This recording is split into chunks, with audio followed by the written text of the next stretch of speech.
Factor theorem: if g, x, divides f, x, we say that f, x, is divisible by g, x, or g, x, is a factor of f, x. Factor theorem gives us a method to determine whether a polynomial g, x, is a factor of a polynomial f, x, or not without actual division.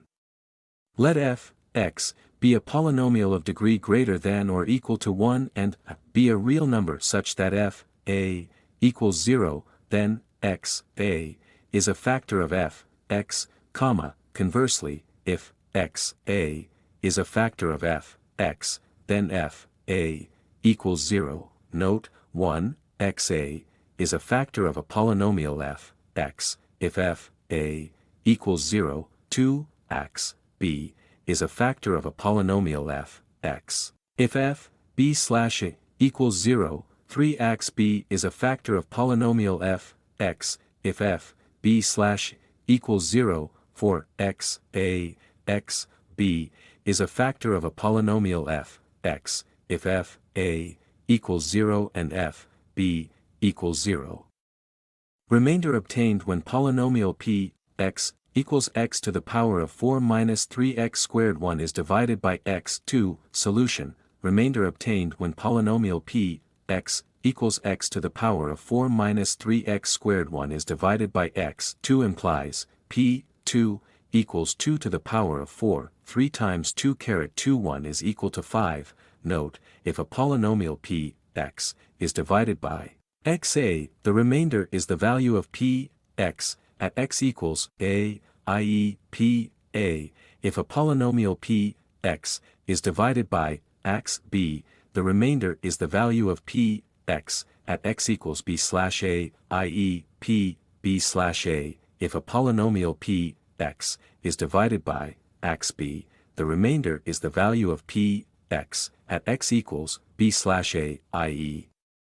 p, b slash a. If a polynomial p, x, is divided by b, x, the remainder is equal to the value of p, x, at x equals b slash a, i.e., p, b slash a. Finding unit digit or tens digit, remainder obtained when a number is divided by 10 equals unit digit of the number.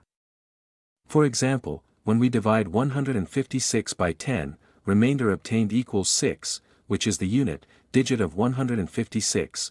Remainder obtained when a number is divided by 100 equals last two digits of the number. For example, when we divide 1564 by 10, remainder obtained equals 64, which are the last two digits of 1564. Remainder obtained when a number is divided by 1000 equals last three digits of the number. For example, when we divide 15,643 by 1000, remainder obtained equals 643, which are the last three digits of 643.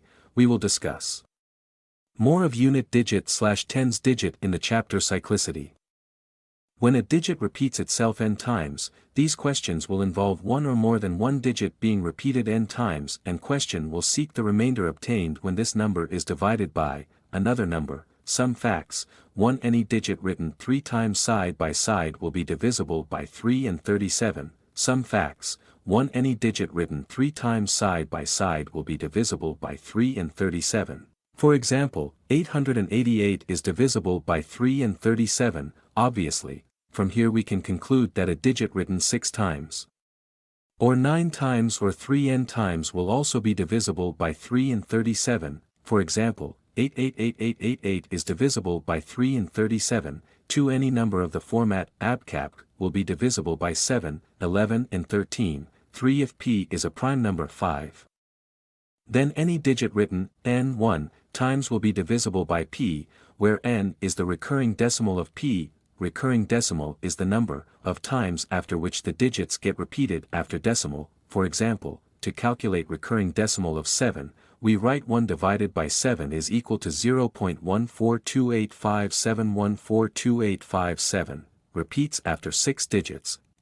For example, 888,888, 8 written 6 times, is divisible by 7, or 2222222222222, 2 written 12 times, is divisible by 13. Concept of successive division. Suppose we say that n is any number which is divided successively by 3 and 5, then what we mean to say is, at first, we divide n by 3 and then the quotient, obtained from this division is divided by 5, example let us see the case when 50 is divided by 5 and 3 successively.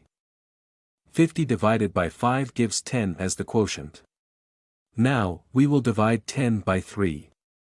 It gives finally, a quotient of 3 and remainder of 1.